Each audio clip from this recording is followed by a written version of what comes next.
জানো আজকে তোমার অনেক দিন পর পাইছে, জানো আজকে আজকে দুইজনে অনেক সময় ধরে গল্প করবো, জানো আজকে তোমার সাথে 10টা টাকা দিয়া যান। আমার আল্লাহ নবী ভাই আল্লাহর রাস্তায় কিছু দান করেন ভাই। সবার জীবনে এত ভুগি দেখছি, এরকম ভুগি তো দেখি নেই। ফকিরা আসলে চাল চাই, টাকা চাই, ধান চাই, এরা বেশি গান চাই। চিন্তা করছো এরা গরিব মানুষ দেখে এদেরকে মনে কেউ গান শোনায় না। ভাই আমি তো গান শুনতে চাইনি ভাই, আমি দান চাইছি, দান। আরে দাঁড়াও ভাই, করছি তো। বন্ধু তোমার বাড়ি, তোমার ঘর, তোমার আঙিনাই সবখানে বিচরণ করি, তুমি জানো না।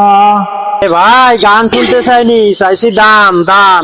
তুই গেলি গো, তুই এদিকে আয়। না এ বাইরে হবে না। আপা কিছু দান করেন আপনি। এই আমার গান শুনে মনে হয় ওকে পছন্দ হয় নাই, তুমি তো গান শুনে যাও তো। এই জায়গা থাকলে আমাদের ব্যবসায় লাল বাতি। এ ভাই সোলা দিতেছেন গ্যাস, গান শুনবেন না? টাকা দিয়া যান।